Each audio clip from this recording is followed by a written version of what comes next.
Salut les leaders, j'espère que vous allez bien. Je suis en pleine nature ici, dans une localité qu'on appelle Kouosewa. C'est ici mon lieu de service. C'est l'école dans laquelle je sers. En passant, je suis un instituteur, un enseignant. On se bat avec les tout petits. On se bat dans les conditions qui sont les nôtres. Je sers particulièrement dans une petite localité de Maroua qui est à une distance du centre. Et c'est de là donc que je fais cette vidéo-ci. C'est ma première vidéo dans cet espace, dans mon espace de travail. Un espace avec des arbres, comme vous voyez, avec un soleil et tout ça. Et juste derrière moi, j'avais commencé avec une vidéo qui malheureusement n'a pas pris l'audio. Donc là, je suis en train de refaire une autre, mais je vais faire passer les séquences de la première vidéo qui est passée sans l'audio. En fait, aujourd'hui, le sujet sur lequel j'aimerais m'attarder, c'est celui de ICE Network. Vous connaissez les nouvelles. ICE a lancé un test de connaissances qui met à l'épreuve tous les snowmen. Les snowmen sont à l'épreuve actuellement d'un test qui est vraisemblablement difficile pour beaucoup d'entre nous. Mais dans le fond, c'est un test qui est très simple. Simple parce que dans la mesure où vous avez pris le temps d'étudier le projet, dans la mesure où vous avez eu une certaine expérience du projet, vous n'aurez pas de difficulté à aborder toutes les questions qui sont posées. Donc, c'est un test simple dans la mesure du sérieux qu'on a donné au projet, parce que donner le sérieux à un projet, c'est par exemple lire son livre blanc, c'est s'informer au quotidien. ICE a un volet, une section dans l'application qui nous permet d'avoir des informations au quotidien de temps en temps. Quand il y a des nouvelles, ICE publie dessus. Et le souci de l'équipe du projet, c'est que toutes les personnes qui sont dans le projet soient assez informées sur le projet pour évoluer dans la vision du projet. Parce que c'est ça le souci. Quand vous ne captez pas la vision du projet, vous ne serez pas une ressource de valeur dans le projet. Parce que tout projet réussit dans la mesure où chacun qui vient dans le projet le soutient effectivement et véritablement et y apporte de la valeur. On apporte de la valeur à un projet dans la mesure où, par exemple, on participe au minage. Le minage, déjà, ça permet de donner de la valeur en termes de nombre de participants dans le projet. C'est-à-dire le simple fait que vous manifestiez votre présence au quotidien est un acte qui permet au projet de peser d'une communauté qui fait sa force. Parce que tous les projets crypto ont besoin d'une communauté. La communauté fait la force d'un projet crypto. Sans communauté, un projet ne réussit pas. Mais ce n'est pas tout d'avoir une communauté. Ce n'est pas tout d'avoir un grand nombre de personnes dans une communauté. Il faut aussi avoir un grand nombre de personnes qui sont des personnes qualitatives. Donc, il faut avoir la qualité dans le nombre de personnes qu'on a. Ça ne vaut pas grand-chose. Ça ne vaut pas la peine d'avoir tellement de personnes et des personnes qui ne sont même pas, qui ne se saisissent pas de la vision du projet. Quand les gens qui participent au projet ne se saisissent pas de la vision, c'est même un problème pour la force, pour la durabilité du projet.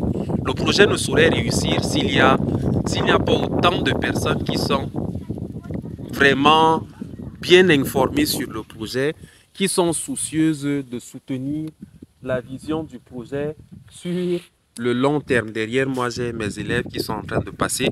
Il y a une de mes élèves qui m'a apporté ça. Ça, c'est du mil frais. On récolte ça actuellement. C'est un mil qui est particulier, qui ne se cultive pas dans les périodes de pluie, mais qui se cultive plutôt dans les périodes où il fait froid. Parce qu'actuellement, ici à Maroua, et dans le Grand Nord de manière générale, il fait froid. Donc, c'est la période de froid actuellement. Et j'ai ce mil-là. Donc, en passant, je le goûte comme ça. On le mange frais, souvent, mais on le mange aussi sec. Et comme vous voyez derrière moi, là, on a cette habitude-là. Donc, tout à côté de notre école, de temps en temps, il y a des troupeaux de bœufs comme ça qui passent. Donc, vous les voyez, c'est pas si l'image paraît claire. Curieusement, ils étaient passés, un premier troupeau était passé quand je faisais la première vidéo. Et j'ai la chance encore qu'un de ces troupeaux-là est en train de passer. Bon, notre école n'est pas clôturée en passant. On est dans notre environnement qui est tout à fait particulier. Je vous montre un peu les images. Je vais tourner un peu la caméra pour vous faire voir les images. Est-ce que je peux? Non, en mode vidéo ici, je ne vois pas l'option qui me permet de tourner la caméra. Bref, je vais filmer, vous allez voir. Donc, voilà. Aïs a besoin de personnes très sérieuses, pas des personnes qui viennent juste gagner des pièces et aller swapper ça après pour avoir des USDT et se faire, je sais pas, plein la poche. Est-ce qu'on se fait même plein la poche avec les ventes d'Ice actuellement? La valeur n'est pas grande, donc vous ne vous ferez pas grand-chose avec Ice actuellement. Donc c'est peut-être le moment pour ceux qui sont stratèges de bloquer toutes leurs pièces et puis d'aller en acheter, d'aller trader, de garder les pièces tradées pour espérer plus tard que la valeur augmente et revendre. Donc, ICE joue sur le côté qualitatif. Par exemple, dans l'une de leurs stratégies, quand vous voyez le compte Twitter de ICE et que vous le comparez à Pi, qu'est-ce qui se passe? Pi Network a plus de 47 millions de pionniers engagés. C'est vrai que dans la stratégie de Pi, le souci n'est pas d'aller verser les utilisateurs sur d'autres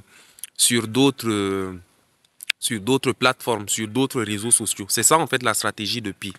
C'est de ne pas trop aller verser ses utilisateurs dans d'autres réseaux sociaux. Mais toujours est-il que l'utilisation des autres réseaux sociaux est importante pour donner de la visibilité au projet en attendant qu'il développe les propres produits de son écosystème. Et Ice a compris cette démarche-là et a intégré dans son système le fait que les pionniers, tous les pionniers qui sont dans le projet, qui sont vraiment des pionniers actifs, sont naturellement des abonnés sur la page, le compte Twitter du projet. Remarquez par exemple, quand vous prenez l'application, généralement, on voit le nombre de pionniers actifs. Donc, quand on voit dans les statistiques là, on voit le nombre de pionniers actifs. Et on voit que c'est dans les 2 millions quelques de personnes qui sont actifs.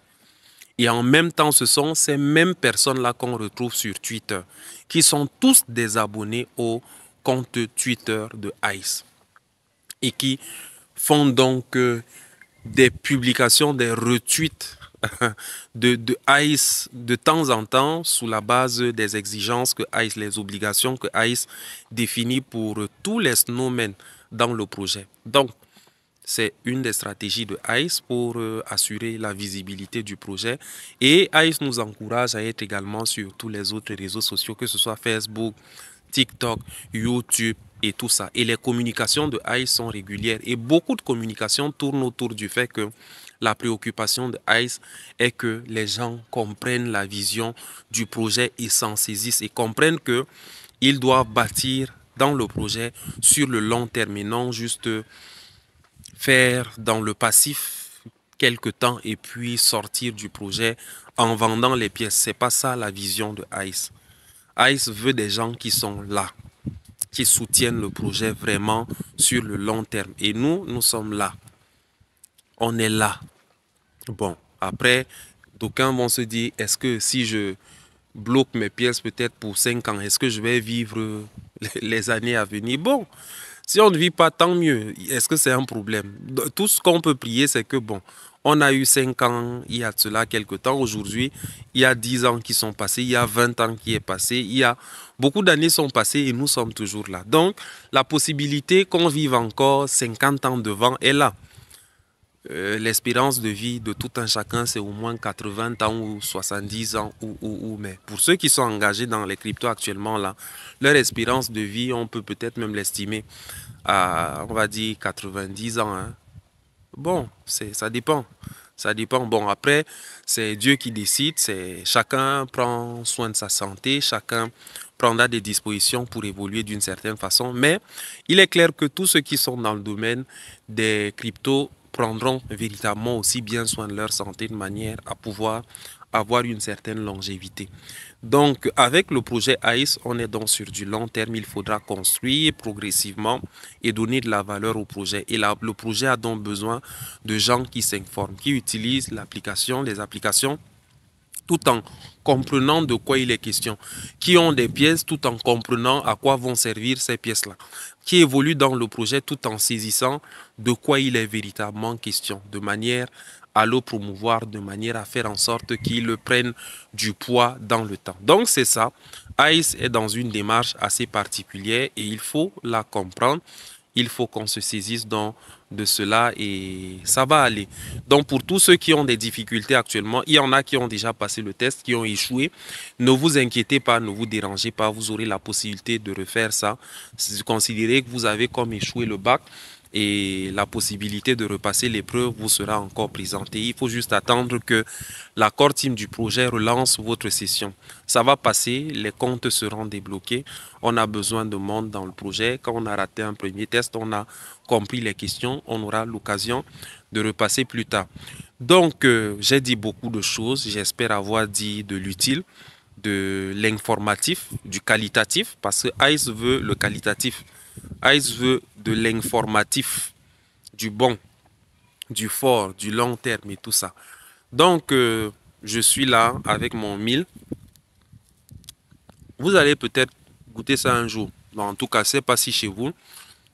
De là où vous me voyez, vous consommez aussi du 1000 comme ça. Nous, on en consomme ici. C'est l'un de nos aliments principaux avec le maïs, avec le riz. Donc, voilà quoi. Vous découvrez un peu l'autre côté de moi dans mon environnement naturel. Ah, c'est ça.